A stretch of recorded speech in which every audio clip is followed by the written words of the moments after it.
For all things Pelicans, you're now tuned into the Pelican Post Game Report. Much love to the fam. Appreciate you guys for joining me. Please feel free to hit the like button, hit the subscribe button, and by all means, feel free to share the show on your social media feed. We up in this thing, man. Pelican Post Game Report, PPR Weekly.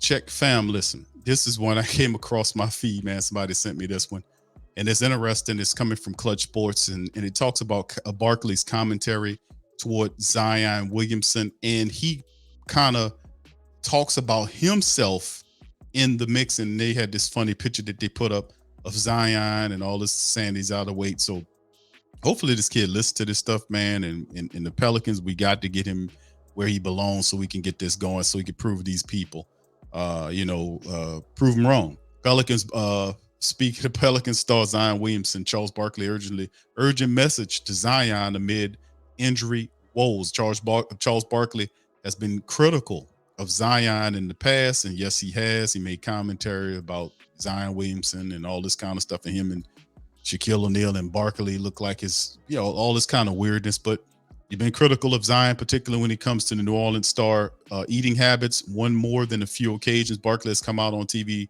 to publicly call out Williamson by joking about his diet and his weight and these factors in significantly into his injury situation. Now, harsh as it may seem, the fact of the matter is that Sir Charles is speaking from experience. He too struggled with his weight during his playing days, but he managed to battle his demons to become one of the greatest power forwards of all time. Barkley just hopes Williamson is able to follow the same path. And of course, I'm gonna play this interview right here from Barkley, and you can hear for him himself. You see what's going on down in New Orleans with Zion.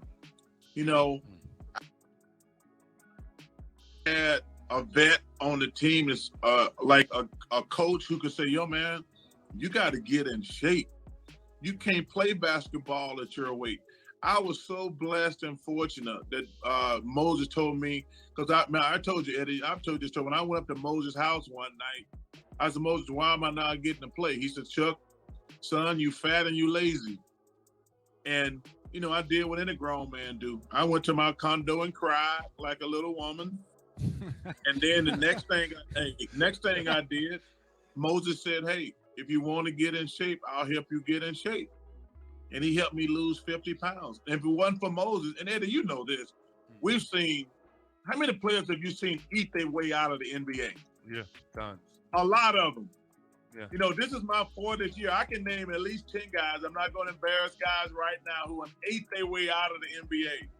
And I thank goodness I got Moses and Doc and those guys, but Moses was the most important person in my career to help me lose 50 pounds.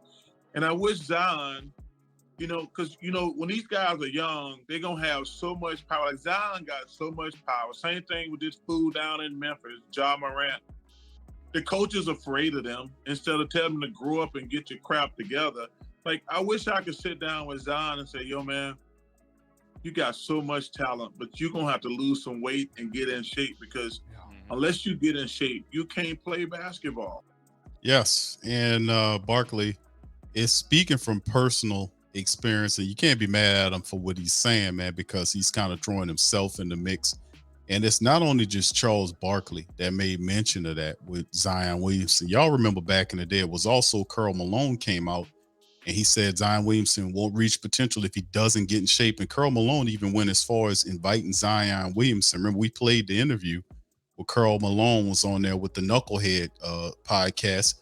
And he spoke about training Zion Williamson, not having all of his staff and all his people come, but him coming to the country, and the Hall of Famer will train him to get in shape. So that's two Hall of Famer people that play at Zion's current position that are all saying the same thing, that he has to get in shape. So, and he throws himself in there. So, but Barkley also spoke about the massive role former, his teammates we spoke about, and you just heard that. So Moses Malone, and then even though you might say, well, who does Zion have to turn to? How about Karl Malone?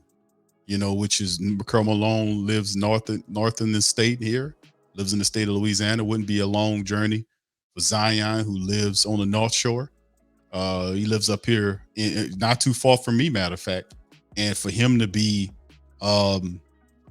having that access to Hall of Famers like that to me could really help him out in a major capacity. So that's Charles Barkley's little commentary. But let me hear from you guys. What do you think about that, man? Throw it in the chat. Let me know how you guys feel about Barkley's message to Zion Williamson about getting in shape and whatnot. And listen, it's going to be a lot of pressure for Zion Williamson to step up. He got paid. He's got the new deal coming in, and even though it's a certain percentage of it on the books, but the reality is he has to be able to step up here and play some games, a lot of games in the future for the Pelicans, for them to have the type of success that we see them having, for them to be able to reach to the higher levels, to get up there with the Denvers, how they're playing and all this kind of stuff. Man, we need to get this stuff together, and it starts with Zion Williamson. So with that being said, that'll be the end of the stream. Much love to the fam. I appreciate y'all tuning in to this episode of PPR Weekly. Please feel free to hit the like button, hit the subscribe button, and by all means, feel free to share the show on your social